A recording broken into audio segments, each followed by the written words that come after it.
بسم الله الرحمن الرحيم. السلام عليكم ورحمة الله وبركاته. الحمد لله رب العالمين، والصلاة والسلام على أشرف المرسلين وعلى آله وصحبه وسلم. إن الحمد لله نحمده ونستعينه ونستغفره ونؤمن به ونتوكل عليه، ونعوذ بالله من شرور أنفسنا ومن سيئات أعمالنا. من يهده الله فلا مضل له ومن يضلله فلا هادي له، وأشهد أن لا إله إلا الله وحده لا شريك له، وأشهد أن محمدا عبده ورسوله. قال الله تعالى: يا أيها الذين آمنوا اتقوا الله حق تقاته ولا تموتن إلا وأنتم مسلمون. وقال تعالى أيضا: يا أيها الناس اتقوا ربكم الذي خلقكم من نفس واحدة وخلق منها زوجها وبث منهما رجالا كثيرا ونساء، واتقوا الله الذي تساءلون به والأرحام إن الله كان عليكم رقيبا.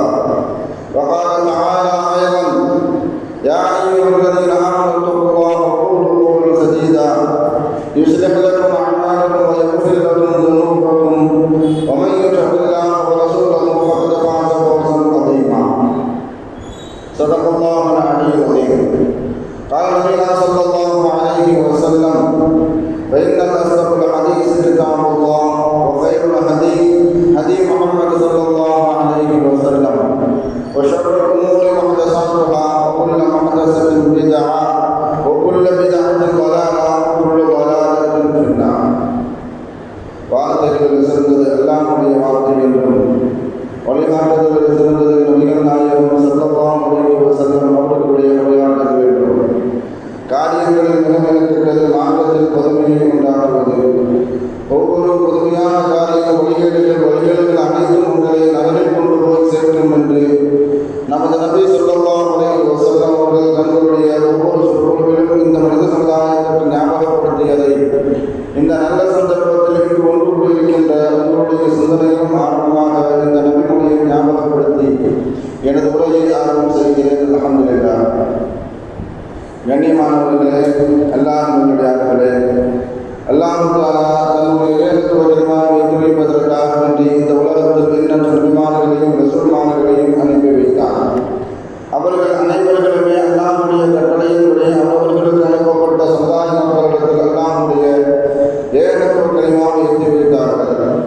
அத்தனை நபிமார்கள் மீதும் ரசூல்மார்கள் மீதும் இறுதியாக வந்த நமது நபி ஸல்லல்லாஹு அலைஹி வஸல்லம் அவர்கள் மீதும் அவர்களுக்கு இறங்கிய இறை செய்தியை கண்ணால் கண்டும் காதால் கேட்டும் அப்படியே ஈமான் கொண்ட உத்தம சத்திய சஹாபாக்கள் சஹாபி பெண்மணிகளின் மீதும் அவர்களுக்கு பின் வந்த தாபியங்கள் தபாதாபியங்கள் இமாம்கள் நல்லோர்கள் மீதும் குறிப்பாக இந்த ஜும்மாவில் அல்லாஹ்வை பற்றியும் அவனுடைய தூதர் முஹம்மது நபி ஸல்லல்லாஹு அலைஹி வஸல்லம் அவர்களை பற்றி தெரிந்து கொள்வதற்காக வேண்டி இங்கு ஒன்று கூடியிருக்கின்ற உங்கள் மீதும் என் மீதும் உங்களது குடும்பத்தார் மீதும் எனது குடும்பத்தாரிடம் அல்லாஹ்வுடைய சாந்தியும் சமாதானமும் பொருத்தமும் மன்னிப்பும் இன்றும் என்றென்றும் உண்டாவதா என்று கூறி எனது உரையை ஆரம்பம் செய்கிறேன். அல்ஹம்துலில்லாஹ்.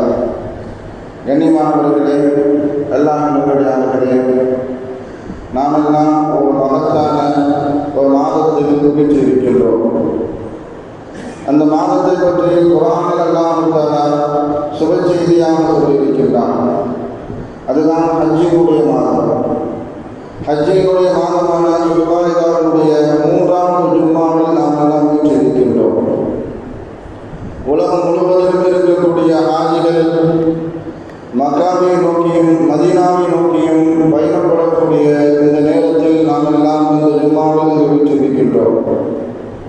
இந்த வருடம் இந்தியாவில் இருந்து மாத்திரம் ஹாஜிகள் 1,75,005 பேர் 25 பேர் ஹஜ்ஜுக்காக வேண்டி அனுமதிக்கப்பட்டிருக்கிறார்கள்.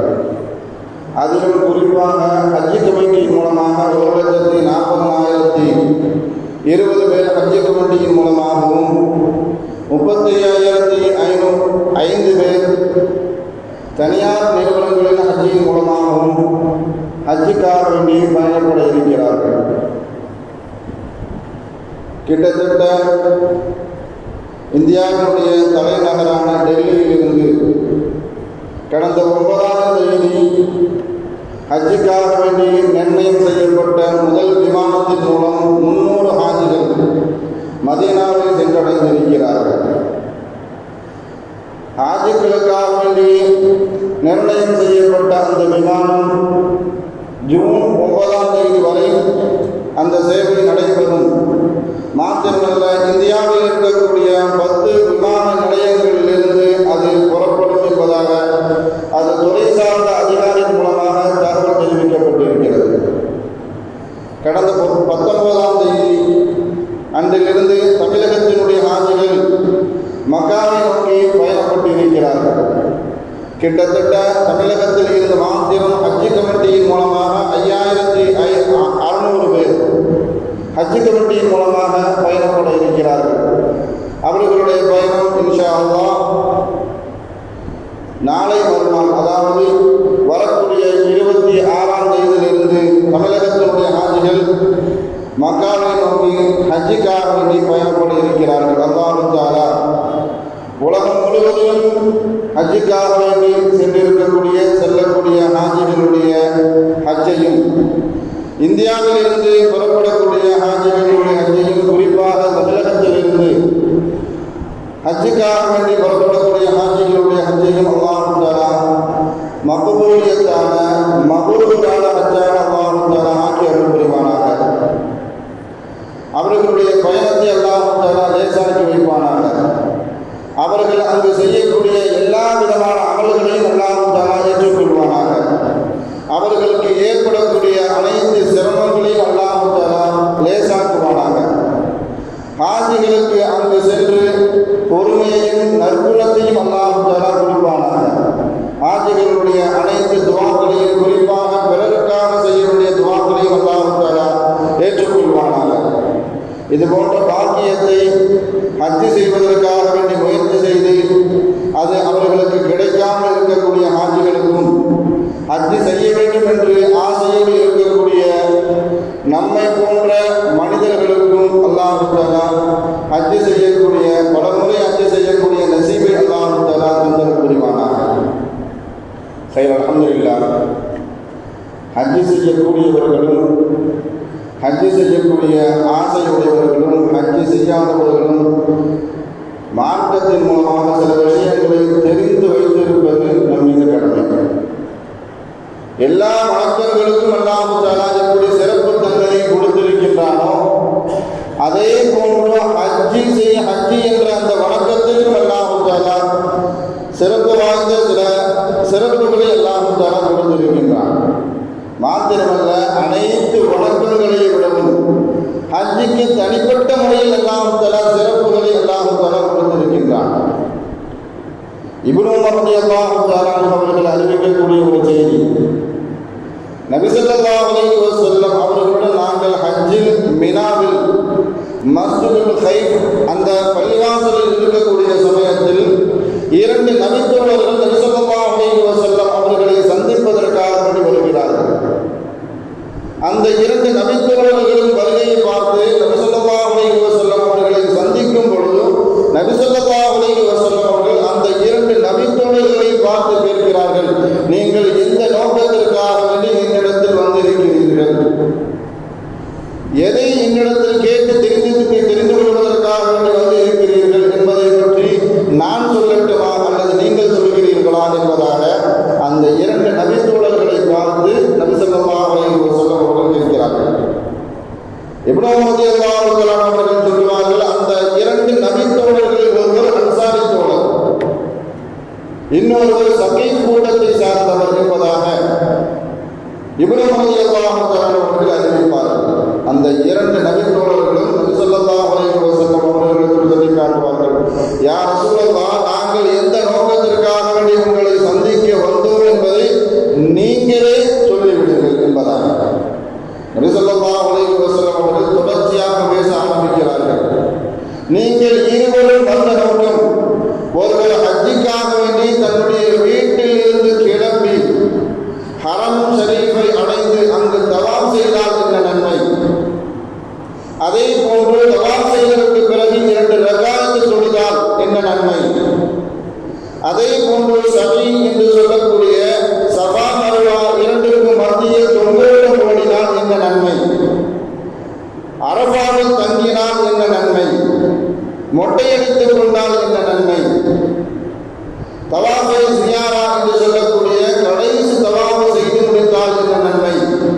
இதை பற்றி என்னிடத்தில் தெரிந்து கொள்வதற்காக நீங்கள் இருவரும் வந்து இருக்கிறீர்கள் என்பதாக நபி ஸல்லல்லாஹு அலைஹி வஸல்லம் அவர்கள் அந்த இரண்டு தோழர்களும் வந்த நோக்கத்தை பற்றி அவர்களுக்கு இவர்களே அறிவிக்கிறார்கள். அந்த இரண்டு தோழர்கள் சொல்கிறார்கள், யா ரசூலல்லாஹ், அல்லாஹ்வின் மீது சத்தியமாக இந்த விஷயங்களை கேட்டு தெரிந்து கொள்வதற்காக வேண்டிதான் நாங்கள் உங்களை சந்திப்பதற்காக வேண்டி வந்தோம் என்பதாக அந்த இரண்டு தோழர்களும் ஒப்புக்கொள்கிறார்கள். நபி ஸல்லல்லாஹு அலைஹி வஸல்லம் அவர்கள் தொடர்ச்சியாக பேச ஆரம்பிக்கின்றார்கள். ஒரு மனிதர் ஹஜ்ஜுக்காக வேண்டி தன்னுடைய வீட்டில் இருந்து கிளம்பி தன்னுடைய வாகனத்தில் ஏற ஆரம்பித்ததில் இருந்து அவர்களுடைய நன்மையின் கணக்கு ஆரம்பித்து விடும் என்பதாக. ஹரம் ஷரீஃபுக்கு போகவில்லை, ஹஜ்ஜுக்காக நிய்யத்துடன் தன்னுடைய வாகனத்தில் ஏற ஆரம்பித்ததில் இருந்து ஸல்லல்லாஹு அலைஹி வஸல்லம் அவர்கள் சொல்லி காட்டினார்கள், அவர்களுடைய வாகனம் ஒட்டகத்தில் ஏற ஆரம்பித்ததில் இருந்து. இப்போ ஒட்டகம்லாம் இல்லை, நாம் தனித்தனி வாகனம், நமக்கு சௌகரியமான எந்த வாகனம் கிடைக்கின்றதோ அந்த வாகனத்தில் நாம் செல்கிறோம். ஆனால் ஸல்லல்லாஹு அலைஹி வஸல்லம் அவர்கள் சொல்லி காட்டினார்கள், அந்த ஒட்டகத்தில் ஏற ஆரம்பித்ததிலிருந்து அந்த ஒட்டகம் எடுத்து வைக்கக்கூடிய ஒவ்வொரு எட்டுக்கும் அவருக்கு நன்மை எழுதப்படும், அவருடைய தீமையிலிருந்து பாவத்திலிருந்து ஒரு பாவத்தை அளிக்கப்படும், அவருடைய அந்தஸ்து உயர்த்தப்படும் என்பதாக. நம்மளுடைய பிரயாணத்தை பொறுத்த வரைக்கும் ஸல்லல்லாஹு அலைஹி வஸல்லம் அவர்கள் மதீனாவில் இருந்து கொண்டு மக்காவை நோக்கி பயணத்தை பற்றி ஸல்லல்லாஹு அலைஹி வஸல்லம் அவர்கள் சஹாபாக்களுக்கு விளங்கும் நோக்கத்தில் விளக்கினார்கள். இந்த காலகட்டத்தில் ஒட்டகம் இல்லாவிட்டாலும் நாம நமக்கு சௌகரியமான சில பேர் வீட்டில் இருந்து வாகனத்தில் 4 சக்கர வாகனத்தில் கிளம்பி சில பேர் ரயில்வே ஸ்டேஷனுக்கு போவாங்க, அல்லது நேரடியாக விமான நிலையத்திற்கு போவாங்க. இப்படி அவர்கள் விமான நிலையத்திற்கு போய் கிட்டத்தட்ட வீட்டில் இருந்து கிழமையில் இருந்து ஹஜ் செய்து முடித்து கொண்டு வரும் வரைக்கும் அவர்களுக்கு நன்மை எழுதப்பட்டு கொண்டே இருக்கும் என்பதாக நபி ஸல்லல்லாஹு அலைஹி வஸல்லம் அவர்கள் சொன்னார்கள். ஒருவர் தவாஃபை முடித்த பிறகு அடுத்து 2 ரக்காயத் தொழுதால் என்ன நன்மை, அதை பற்றி ஸல்லல்லாஹு அலைஹி வஸல்லம் அவர்கள் விளக்கமாக சொன்னார்கள். 2 ரக்காயத் தொழுது முடித்து விட்டால் அவர்களுக்கு அல்லாஹ் தஆலா இஸ்மாயில் அலைஹிஸ்ஸலாம் அவர்களுடைய குடும்பத்தை சார்ந்த ஒரு அடிமையை விடுதலை செய்த நன்மையை அல்லாஹ் தஆலா அவர்களுக்கு கொடுப்பான் என்பதாக. அதன் பிறகு அவர்கள் அரஃபாவுக்கு சஹீஹுடன் தொங்கும் கொண்டு வருவார்கள். சஃபா மர்வாவுக்கு மத்தியில் 7 தடவை தொங்கும் கொண்டு வருவார்கள். ஒரு தடவை சஃபாவில் இருந்து மர்வாவுக்கு செல்லக்கூடிய அந்த ஒரு தடவை ஓடக்கூடிய அந்த ஓட்டத்துக்கு அல்லாஹ் தஆலா கொடுக்கக்கூடிய நன்மை, 10 அடிமைகளை விடுதலை செய்த நன்மை அல்லாஹ் தஆலா அவர்களுக்கு கொடுப்பான். கிட்டத்தட்ட ஹாஜிகள் 7 தடவை என்ன செய்வாங்க, சஃபாவுக்கும் மர்வாவுக்கும் 1/2 கிலோமீட்டர், இப்படி 7 தடவை ஓடுவாங்க அப்படின்னு சொன்னா 3.5 கிலோமீட்டர் என்ன செய்வாங்க, தொங்கோட்டம். இவங்க ஹாஜர் அலைஹிஸ்ஸலாம் அவர்கள் எப்படி ஓடினார்களோ அதே போன்று ஹாஜிகள் பெண்களாக இருந்தாலும் சரி ஆண்களாக இருந்தாலும் சரி அவர்கள் சஃபாவுக்கும் மர்வாவுக்கும் மத்தியில் ஓடுவார்கள். அப்படி 7 தடவை ஓடும் பொழுது 70 அடிமைகளை உரிமை விட்ட விடுதலை செய்த நன்மை அல்லாஹ் தஆலா அவர்களுக்கு கொடுப்பான் என்பதாக ஸல்லல்லாஹு அலைஹி வஸல்லம் அவர்கள் சொன்னார்கள். அதன் பிறகு ஹாஜிகள் எல்லாம் அரஃபாவுக்கு வருவார்கள். ஹஜ்ஜிலேயே ரொம்ப முக்கியமான நாள், ஹஜ்ஜுடைய நாளிலேயே ரொம்ப முக்கியமான நாள் அரஃபாவுடைய நாள். எந்த அளவுக்கு சொல்லலாம், இங்கே இருந்து ஹாஜிகள் செல்லக்கூடிய நேரத்தில் அங்கு போய் அவர்கள் நோய்வாய்ப்பட்டு விட்டாலோ ஏதாவது ஒரு மருத்துவமனையில் அனுமதிக்கப்பட்டு இருந்தால் கூட அரஃபா தினம் அன்று ஆம்புலன்ஸில் கொண்டு வந்து அரஃபாவுக்கு கொஞ்ச நேரம் வச்சுட்டு கொண்டு போவாங்க. ஏன்னு சொன்னால் ஸல்லல்லாஹு அலைஹி வஸல்லம் அவர்கள் சொல்லி காட்டிய ஒரு செய்தி, அல் ஹஜ்ஜு அல் அரஃபா. அரஃபா இல்லைன்னா ஹஜ்ஜே இல்லை. அரஃபாவில் ஒரு மனிதர் ஒரு ஹாஜி அங்கே போய் தங்கலை அப்படின்னு சொன்னால் அவருடைய ஹஜ்ஜி ஏற்றுக்கொள்ளப்படாது என்ற விதத்தில் நபி ஸல்லல்லாஹு அலைஹி வஸல்லம் அவர்கள் கூறினார்கள். அதனால அங்கு சென்று யாராவது நோய்வாய்ப்பட்டு விட்டால் கூட மருத்துவமனையினுடைய வசதியை கொண்டு அங்கு இருக்கக்கூடிய ஆம்புலன்ஸின் மூலமாக அரஃபாவில் இருந்து கொண்டு கொஞ்ச நேரம் தங்க வச்சுட்டு அந்த நோயாளியை மறுபடியும் மருத்துவமனைக்கு அழைத்து செல்வார்கள். அந்த அளவுக்கு முக்கியமான நாள் அரஃபாவுடைய நாள். அந்த நாளை குறித்து அல்லாஹ் தஆலா மலக்குமார்களிடத்தில் கேட்பான், இதோ வந்து நிற்கிறார்களே என்னுடைய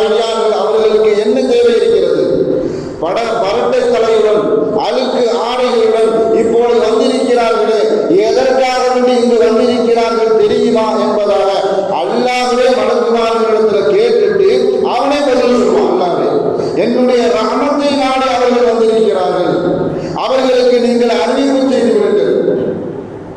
அல்லாஹ் மலக்குமார்கள் சொல்வான், தனக்கு நெருக்கமான மலக்குமார்கள். இப்பொழுது வந்திருக்கக்கூடிய அரபாவில் தங்கியிருக்கக்கூடிய இந்த ஆஜிகளுக்கு நீங்கள் சொல்லிவிடுங்கள், அவர்களுடைய பாவம் இந்த உலகத்தில் இருக்கக்கூடிய மண் குவியல் அளவு இருந்தாலும், அல்லாஹ் அரபா மைதானத்தில் இருக்கக்கூடிய மண்ணை பற்றி சொல்லல, மக்காவில் இருக்கக்கூடிய மண்ணை பற்றி சொல்லல, மதீனாவில் இருக்கக்கூடிய மண்ணை பற்றி சொல்லல, அல்லது எந்த ஆஜிகள் தன்னுடைய சொந்த ஊரில் இருந்து புறப்பட்டிருப்பார்களோ அந்த ஆஜிகளுடைய ஊருடைய மண்ணை பற்றி அல்லாஹ் சொல்லல. இந்த உலகத்தில் எவ்வளவு மண் இருக்குமோ, அதில் மண்கூலில் எவ்வளவு இருக்குமோ, அந்த மண்கூலியல் அளவுக்கு ஆஜி பாவம் செய்து இருந்தாலும் அந்த பாவத்தை நான் மன்னித்து விட்டேன் என்பதை அந்த ஆஜிகளுக்கு நீங்கள் விளக்கி விடுங்கள். அதே போன்று மழை துளி அளவுக்கு அவர்கள் பாவம் செய்திருந்தாலும், மழை பெய்யும் பொழுது எவ்வளவு துளி பெரிஞ்சிருக்குது அப்படின்னு நினைச்ச முடியாது, எல்லாரும் போய் அளந்துக்கிட்டுலாம் இருக்க முடியாது. அந்த மழை துளி அளவுக்கு பாவம் செய்திருந்தாலும் அந்த பாவத்தை அந்த ஹாஜிக்கு நான் மன்னித்து விட்டேன் என்பதை ஹாஜிகளுக்கு நீங்கள் அறிவிப்பு செய்து விடுங்கள். அதே போன்று கடல் நுரை அளவுக்கு அவர் பாவம் செய்திருந்தாலும் அந்த பாவத்தை நான் மன்னித்து விட்டேன்.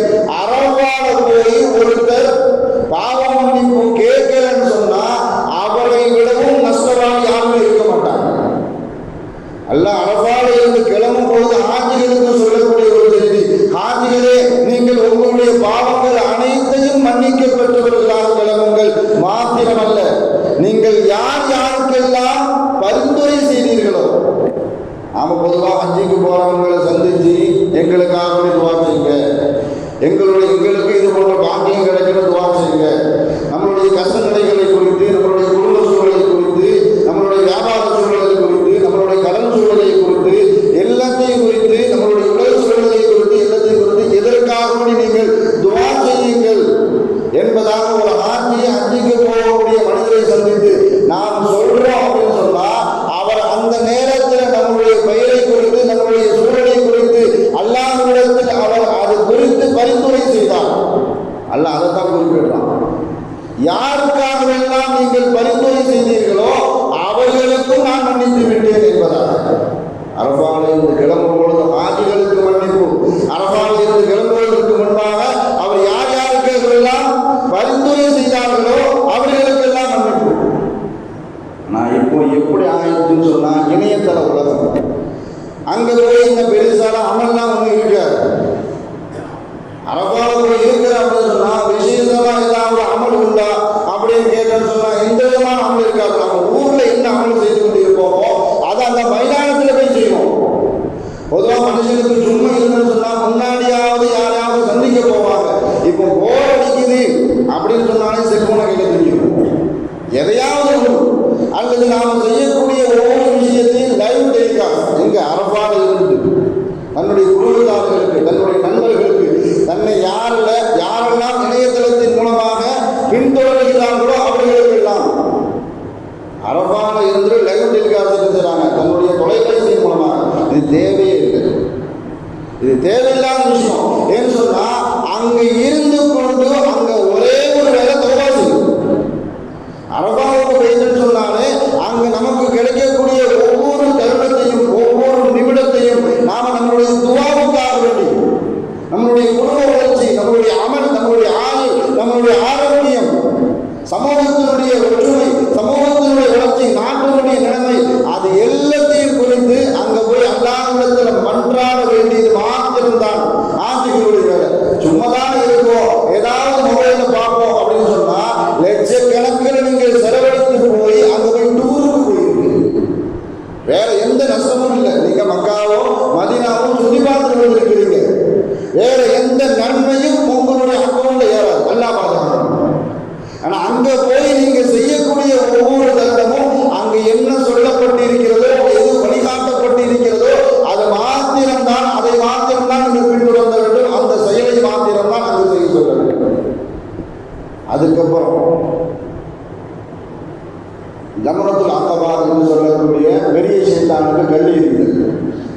ஆஜிகள் எல்லாம் அந்த இடத்துக்கு வந்துருவாங்க. ஜமரத்துல் அக்கபாவில் பெரிய சைத்தானுக்கு 10வது நாள் வராங்க அப்படின்னு சொன்னா அதுக்கு முன்னாடி முஸ்தலிஃபா மினாலாம் இருக்குது. ஆனா ஜமரத்துல் அக்கபாவில் கல் எறியும் பொழுதும் அல்லாஹ் அந்த கல் எறிவதற்கு உண்டான 7 கல்லுகள் பெரிய சைத்தானை நோக்கி ஆஜிகள் எறிவார்கள். அல்லாஹ் கொடுக்கக்கூடிய மிகப்பெரிய அந்தஸ்து என்னன்னு சொன்னா அவர்களுடைய ஒவ்வொரு கல்லுக்கும் பெரும் பாவங்கள் மன்னிக்கப்படும். 12வது நாள் 11வது நாள் 12வது நாள் ஆட்சிகள் சைத்தானுக்கு கல் எறிய வரும் பொழுது 21 கற்களை எறிவார்கள். 21 கற்களை எரியும் பொழுது 21 பெரிய பாவங்களை அல்லாஹ் ஆட்சிகளுக்கு மன்னிப்பான் என்பதாக ஸல்லல்லாஹு அலைஹி வஸல்லம் சொல்லி காட்டுவார்கள். பொதுவாக அல்லாஹ்வுடைய நடவடிக்கை என்னன்னு சொன்னா சிறு பாவங்கள் நம்மளுடைய நற்செயலின் மூலமாக அல்லாஹ் மன்னிச்சிருவான். ஒழுங்கு செய்வோம், நம்மளுடைய சின்ன பாவம் மன்னிக்கப்பட்டு. அதே மாதிரி தண்ணி குடிக்கும் போது பிஸ்மில்லாஹ் சொல்றோம், திக்ர் செய்யறோம், துஆ செய்யறோம். இப்படி ஒவ்வொரு நற்காரியம் குர்ஆனை பார்க்கிறோம், குர்ஆன் ஓதுறத கேட்கிறோம், நல்ல சபையில போய் உட்கார்றோம், யாராவது பார்த்தா சலாம் சொல்றோம், நல்ல காரியத்தை யாராவது போய் உதவி செய்யறோம், பாதையில போகும்போது கல்லோ மண்ணோ மனிதர்களுக்கு இடையில் தரக்கூடிய எந்த விஷயமாக இருந்தாலும் சரி அதை நீக்கிட்டு போறோம். இந்த விஷயங்களுக்கு அல்லாஹ் சிறு பாவங்களை மன்னிப்பான். பெரிய பாவங்கள் அல்லாஹ் மன்னிக்கிறதா இருந்தா அல்லாஹ் தௌபா செய்யணும். ஆனா ஆட்சிகளுக்கு அல்லாஹ் கொடுக்கப்பட்ட மிகப்பெரிய சலுகை கல் எறிகிற நீங்க இடத்துல போய் நீங்க தௌபா செய்ய தேவையில்லை. நான் சொன்னதை செஞ்சாலே உங்களுடைய பெரிய பாவங்கள் மன்னிக்கப்படும். அங்க போய் நான் 7 கல்ல என்ன செஞ்சிருக்கீங்க, பெரிய சைத்தானை நோக்கி போட்டுருக்க. 11வது நாள் வரீங்களா, 12வது நாள் வருகிறீர்களா, நீங்கள் 21 கல்ல போடுங்க. 21 பெரும் பாவங்களை நான் உங்களுக்காக மன்னித்து விட்டேன். அதுக்கப்புறம் ஆட்சிகள் வந்து குர்பானி கொடுப்பாங்க.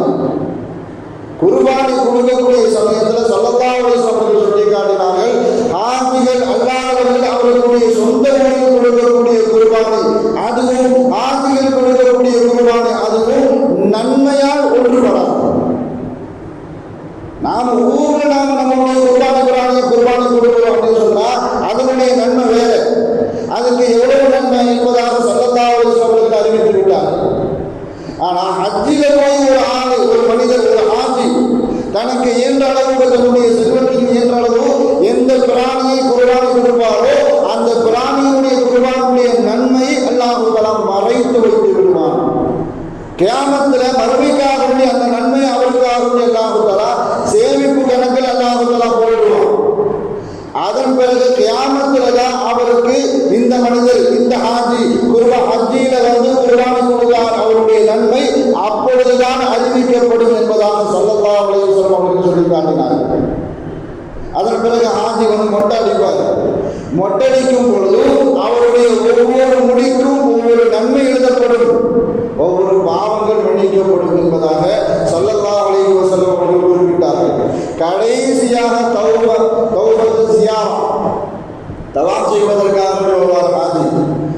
அந்த ஹாஜி தவாப் செய்ய வரும் பொழுது மன்னிக்கப்படுவதற்கு அவரிடத்தில் எந்த பாவமும் இருக்காது.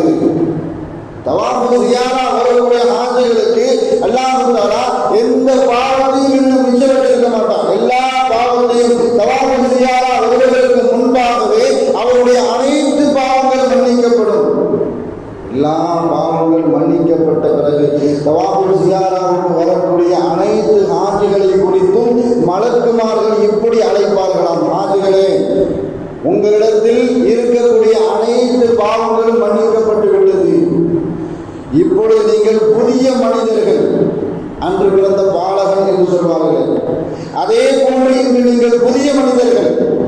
இதன் பிறகு உங்களுடைய வாழ்க்கையை சீராக்கிக் கொள்ளுங்கள் என்பதாக மலக்குமார்கள் தவாப் ஸியாராவுக்கு வரக்கூடிய ஆட்சிகளிடத்தில் இப்படி அழைப்பு கொடுப்பார்கள் என்பதாக ஸல்லல்லாஹு அலைஹி வஸல்லம் அவர்கள் சொல்லி காட்டுவார்கள்.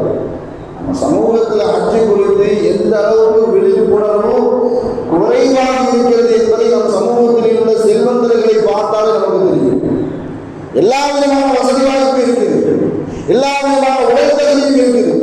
ஆனா சின்ன சின்ன காரணங்களுக்காக நாம நினைச்சுக்கிட்டு இருக்கோம், நம்ம இல்லைன்னு சொன்னா குடும்பத்தில் எந்த வேலையும் நடக்காது, நாம செய்யக்கூடிய தொழில் நடக்காது, நாம நடத்தக்கூடிய நிறுவனங்கள் நடக்காது அப்படின்னு நமக்கு நாமளே ஒரு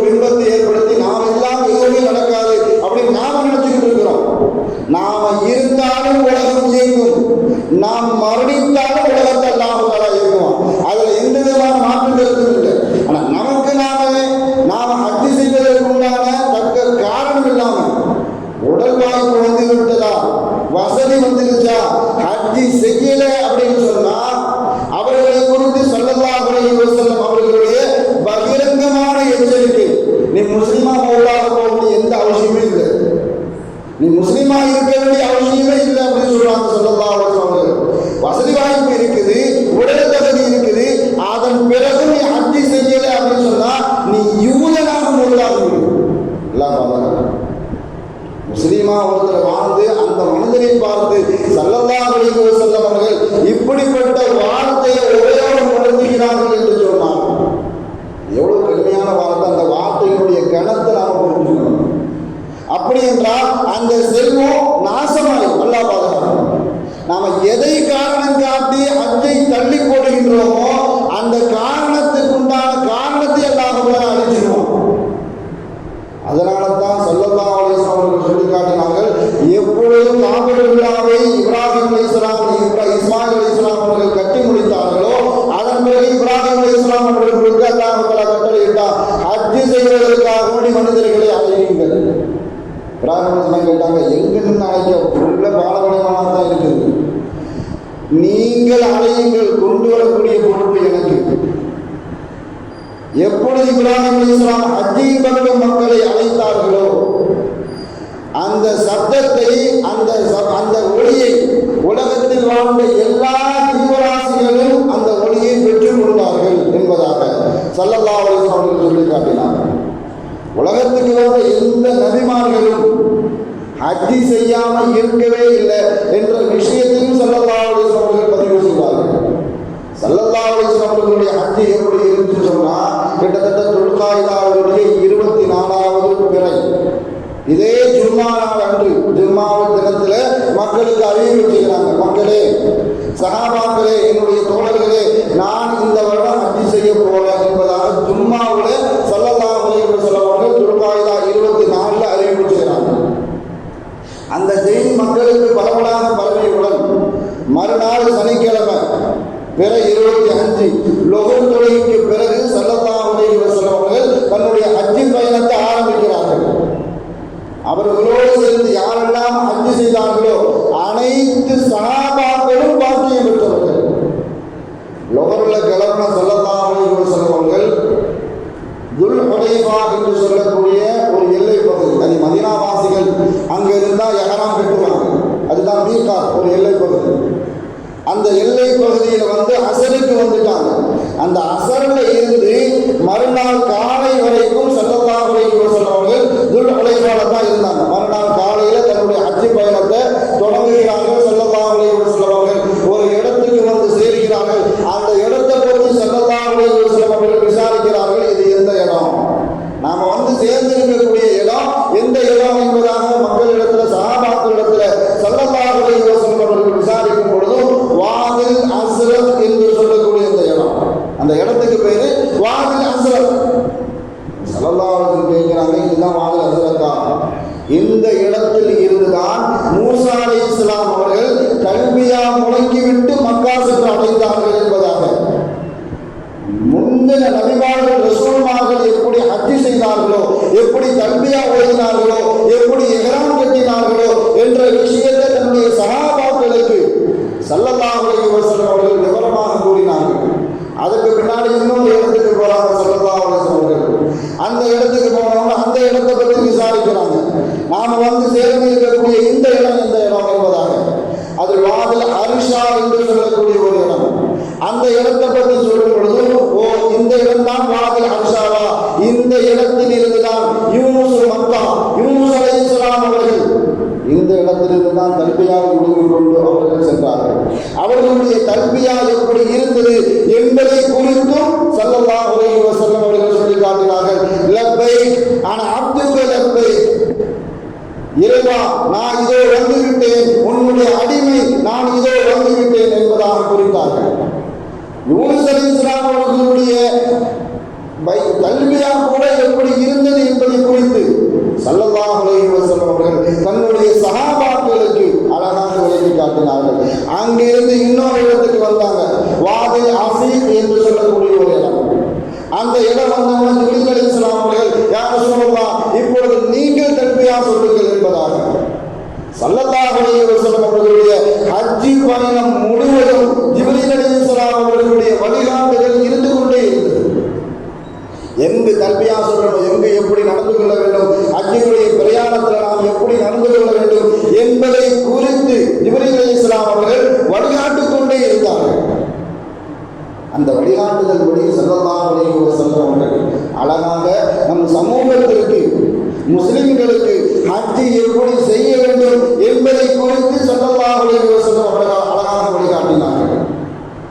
இந்த அளவுக்கு சொன்னால் ஜம்சம் தண்ணீரை எப்படி குடிக்கணும், இந்த நீயத்தில் குடிக்கணும், அது குறித்தும் ஸல்லல்லாஹு அலைஹி வஸல்லம் அவர்கள் வழிகாட்டினார்கள்.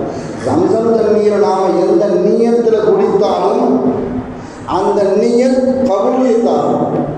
நாம் ஒரு ஹஜ்ஜுக்கு போயிட்டு வந்திருக்கிறார், உம்ராவுக்கு போயிட்டு வந்திருக்கிறார், அவரை சந்திக்க போனோம், பேச்சவனும் சந்தம் தண்ணீர் தந்தாங்க, குடிச்சிட்டு வந்தோம், அப்படி இல்லை. உலகத்தில் வாழக்கூடிய எல்லா மனிதர்களுக்கும் ஒவ்வொரு விதமான பிரச்சனைகள் இருக்கும், ஒவ்வொரு விதமான தேவைகள் இருக்கும். எந்த தேவை எந்த பிரச்சனை இருக்குதோ அந்த பிரச்சனை குறித்து அந்த தேவை குறித்து நாம் சந்தம் தண்ணீரை நினைத்து கொண்டு குடித்தால் இன்ஷா அல்லாஹ் அதை கபூல் செய்வாங்க. உமர் ரலியல்லாஹு அன்ஹு அவர்கள் சம்சம் தண்ணீரை குடிக்கும் பொழுது யா அல்லாஹ் மறுமையில் என்னை தாகித்தவனாக எழுப்பி விடாதே என்பதாக நினைத்து சம்சம் தண்ணீரை குடித்தார்கள். அது அவர்களுக்கு கபூல் செய்யப்பட்டது.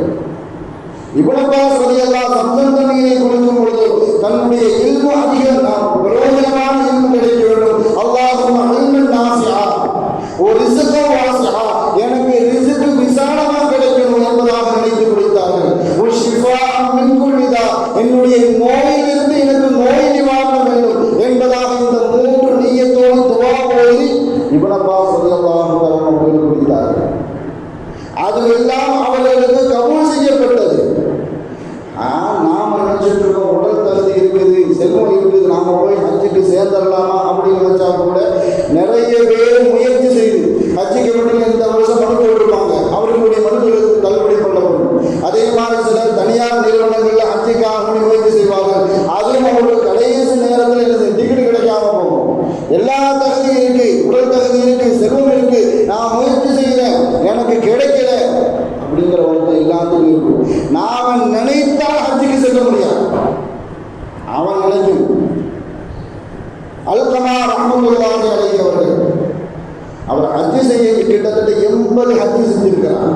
அல்கமா ரஹ்மத்துல்லாஹ். இமாம் அபூ ஹனீஃபா ரஹ்மத்துல்லாஹ் 40 ஹஜ்ஜு செஞ்சிருக்கிறாங்க. அல்கமா ரஹ்மத்துல்லாஹ் 80 ஹஜ்ஜு செஞ்சிருந்தாலும் அவர்களுக்கு உண்டான ஒரு கவலை, என்னுடைய ஹஜ்ஜு ஒரு ஹஜ்ஜாவது அல்லாஹ்விடத்தில் மக்பூலியத்தான மக்பூலான ஹஜ்ஜாக ஏற்றுக்கொள்ளப்பட்டு இருக்குமா என்பதாக நினைத்து கவலை. அதே கவலையோடு அல்கமா ரஹ்மத்துல்லாஹ் தூங்கினார்கள். தூக்கத்தில் கனவுல அவர்களுக்கு ஒரு அசதி, அல்கமாவே உங்களுடைய வீட்டுக்கு உங்களுக்கு விருப்பமானவர்களை நீங்கள் அழைப்பீர்களா, உங்களுக்கு விருப்பம் இல்லாதவர்களை நீங்கள் அழைப்பீர்களா? கேள்வியோடு தான் அந்த அசதியை கேட்குது. நீங்கள் நமக்கு ஒரு ஆளை வீட்டுக்கு கூட்டு வரோம், விருந்தாளியாக கூட்டுறோம்னு சொன்னால் அவருடைய நடவடிக்கை பிடிக்கல அப்படின்னு சொன்னால் அடுத்த ஒரு கூட மாட்டோம், அவருடைய நடவடிக்கை சரியில்லை. நமக்கு பிரியமானவராக இருந்தால் அடிக்கடி அவரை நம்ம வீட்டுக்கு கூட்டு வருவோம். இதே கேள்வியை தான் அல்கமா ரஹ்மத்துல்லாஹி அவர்களிடத்தில் அந்த அசதி கேட்கப்பட்டது. உங்களுடைய வீட்டுக்கு நீங்கள் ஒருவரை அழைத்து வருவதாக இருந்தால் உங்களுக்கு பிரியமானவரை, உங்களுக்கு விருப்பமானவரை அழைத்து வருவீர்களா அல்லது விருப்பம் இல்லாதவர்களை அழைத்து வருவீர்களா?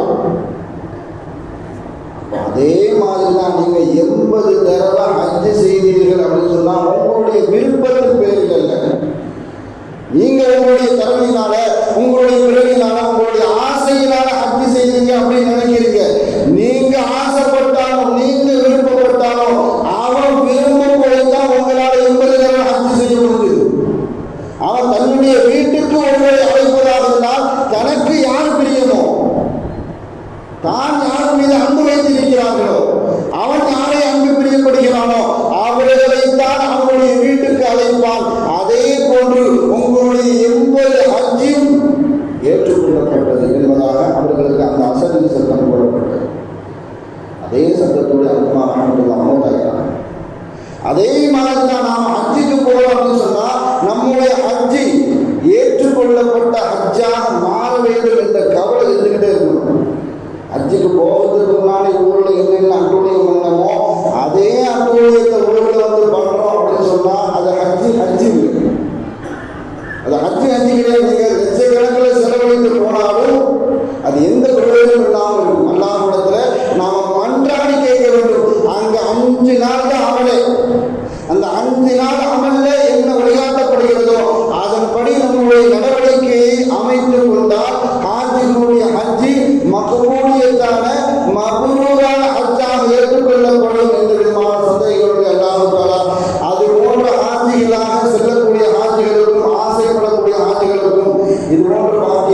அனைவருக்கும்